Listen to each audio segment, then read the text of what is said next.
You know how some people perform better when they're distracted. Apparently, that's what pacing does for all the people who do it. It's not distracting. Like I'm legit more distracted standing still than I am pacing around. I couldn't understand for the longest time, but you explained it pretty well. Basically, the way that pacing helps is number one, you're boosting your blood flow. So more blood flowing to the brain, right? So it can help, also aid your cognitive process in that way, because the movement's rhythmic, right? I don't just pace randomly. I'll pace in a circle. I'll pace in the same path. It's very rhythmic. I walk slower, so it stimulates, neural activity, and then it's kind of a rhythm, supports working memory.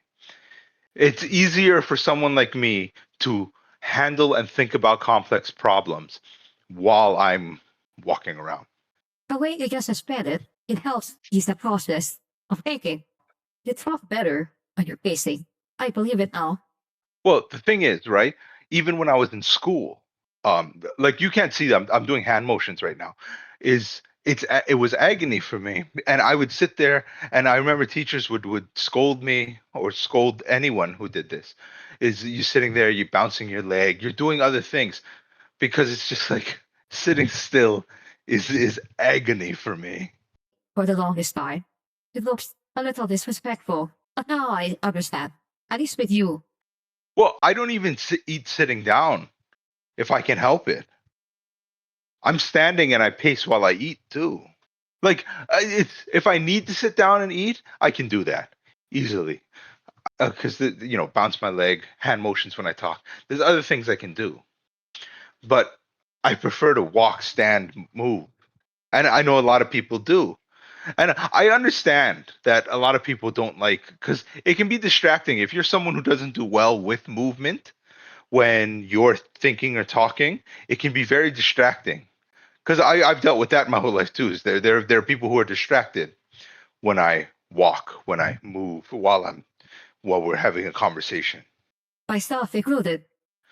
Well, I guess it can also be very tiring because sometimes I'll be talking to someone and I'm moving around, so they're constantly having to turn or move their head. And I try not to. If I can, I try to stand still. But even then, I'm moving a lot. There's movement involved in some way, shape, or form. If not, that's when you get a lot of the stuttering. Because I do have a slight stutter, right? But you get a lot more of it. You get a lot of the like the key turning, but Oh, the engine's not starting. yeah, a lot of buffering. But pacing actually helps the process faster. So, For you got some me off people, of your yeah. back about that. Well, even right now, like see pacing around my conversation. It's not like if we're sitting around doing nothing in Barrow and it's like, and I'll just go quiet. Sometimes I'll just go quiet because I know I'll stutter if I try to talk, or I can't think about anything outside of what I'm doing if I'm just standing still. It's not like it's a I need to do this or I'm non-functional. Like I can function doing it the other way. It's just I will function better if I'm allowed to bounce, move, walk, pace, move my hands, that sort of thing. So, dear viewer, if you have a friend who does the same thing, take note of how they talk when they're standing still and when they're pacing. You might be one of those people that talks but actually perform But better when they're moving around. Or they might be if someone stupid. moves, exactly, if someone moves around and they're not better talking or better thinking, they're not more coherent, then it's probably another factor that's causing them to move around. So, give us a giggle. The Imperial forced to fight, facing 500 samurai, surrounded and outnumbered 50 to 1, surface the gun.